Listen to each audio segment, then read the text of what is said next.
my show last spring after she did her thing to make the HEROES Act more progressive. You remember that? She wanted to get this money going directly to the companies so that they can keep their employees and paycheck protection plan. Right. And she was basically saying she wasn't going to vote for the HEROES Act. She was trying to get her caucus together on that.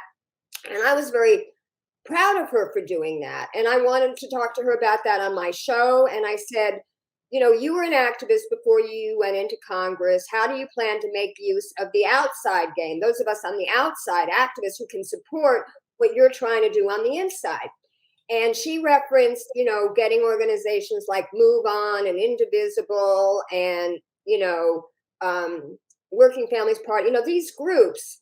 And that's what she did do, apparently, with the Build Back Better. But I want to say that I think these groups are kind of like the nonprofit industrial complex. Absolutely. You could throw Planned Parenthood in there too. No. They turn into that. Even the best intended ones turn into that. And I've seen it over and over again. Yep. They have their jobs, just like union leaders and media that want access. You know, union leaders often betray the rank and file members. Usually, occasionally? No, that's here it's regular. Even the Kellogg strike. I mean, we probably don't have time to talk about this, but everybody was kind of praising the fact that the Kellogg's, you know, union settled their strike. But, you know, I'm going to have a guy on my show probably next week who is basically there doing the reporting on it. And he said, no, it's not a good deal for the workers. But at some point, you know, they have to, because in organizing, you have to have incremental wins to boost morale, to grow the movement. 1,000%. So that they may have been seeing like whatever, it wasn't exactly what they wanted, but they got something, so they're going to promote it, and then they're going to get more people. It's like the Amazon, I mean, the Starbucks workers that got that one union in Buffalo. I talked about that on the Do This podcast. That was it. I mean, that was the big one. And I wish more people would understand that you really want to have strong labor in the United States for two reasons. One, if you are having strong labor, you now have much higher wages. And what happens when you have higher wages? You have less people on welfare. So if you want to get people off the government dole, then make sure that our labor force is strong. And that to me is the message that must be sent out. And if that starts to, and again, like we shouldn't have to, honestly, like we shouldn't need a minimum wage. No. You know, like in Scandinavia, and there's no minimum wage. They just have very strong unions and they take care of their employees. There's, you know, we shouldn't have to have that if we had, you know, proper labor it would be nice if we had a party that represented labor. And not only that, what would that look like? Well, not only that, but if you had a living wage instead of a $15 minimum wage, it's like you can't live off $15 an hour living in Miami. You could live off $15 an hour living in a state like Wyoming, for example. You know, there is a difference depending on where you are. There's this idea that everything is the same, and it's not. Every region. We are the United States of America. People don't like that. It's interesting. They don't like that. And one of the last things I want to mention before we close is, you know, we're talking about states' rights, and the corporate Democratic establishment has made it so that when you talk about states' rights, they're basically pegging you as a racist. Like this idea that everything that states' rights is all about not giving equal opportunity to people. And to me, that is a big problem that we have to fight back against that narrative, because I think a lot of the things that we are trying to do and are trying to accomplish is going to happen at the state level before it happens at the federal level. Well, wait a minute. Let me just comment on that real quickly. But in North Carolina, it's interesting because we have this Dillon's rule thing, which pretty much obviates local control. Like we can't have a measure here in Asheville. When I moved out here, I said, oh, we should, you know, have it so the building ordinance, you can't build a new building with a gas cooktop. You have to have electric. And they said, we can't do that. It's all controlled from Raleigh. And I've interviewed, you know, a state senator, a state assembly person on my show, and they're Democrats. 3 of the 4 Democrats that represent Buncombe County in those 2 bodies just resigned because they can't get anything done. It's Republican controlled. Even if there's a Democratic governor, which there is, to veto some of the worst stuff, they just gerrymandered.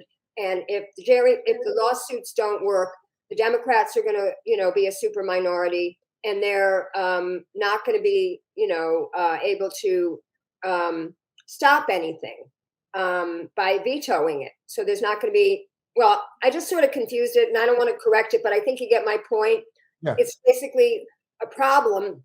And what I find very ironic is, these states are putting in these laws that local municipalities cannot have mask mandates, cannot have vaccine mandates. And it's really affecting public health. And these public health officials aren't doing anything, can't do anything to protect their people and their communities. And the same thing is happening with the elections.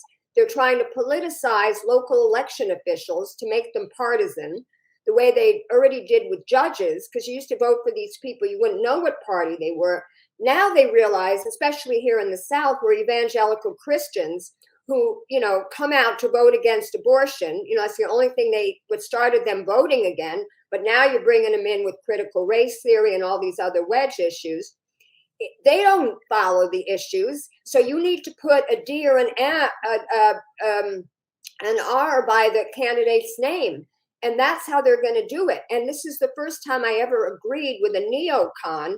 Robert Kagan wrote an amazing article in the Washington Post a couple of months back about how, the Republicans are gaining control of the very levers of our democracy. Now, we know as progressives that we don't live in a democracy. We live in a plutocracy or an oligarchy, because the corporations and the 1% really control the government. But these are the actual institutions. And I fear, I join with him, and I talked to Jordan Chariton on my show about this, that if we lose these very levers of democracy, we really could end up with fascism in this country. We're already seeing it. I think it's really, it's a matter of time. It's an imploding capitalist society where it's like, how wealthy can the wealthy be? And what's funny, we had a Festivus the other night, and Judah Friedlander came on, and he says this very deadpan. He's like, I don't believe in billionaires. I think there should be one trillionaire and everyone else should have nothing. And he says it with this totally straight face. It was so funny. But anyway, but that's where we're going. The divide is out of control. Yeah, well, if you want to make a lot of money, just have Bezos and Elon do like a death match to see who becomes the trillionaire. That would be the best way to get there. But, again, you bring up a lot of great points. And I think we are in a situation where, and I want to close with this thought, because of the fact there has not been any real retribution for what Hillary's people did to Bernie during the 2016 primary, and completely exposed the fact that we have a corrupt electoral system, and there was no real repercussions for that.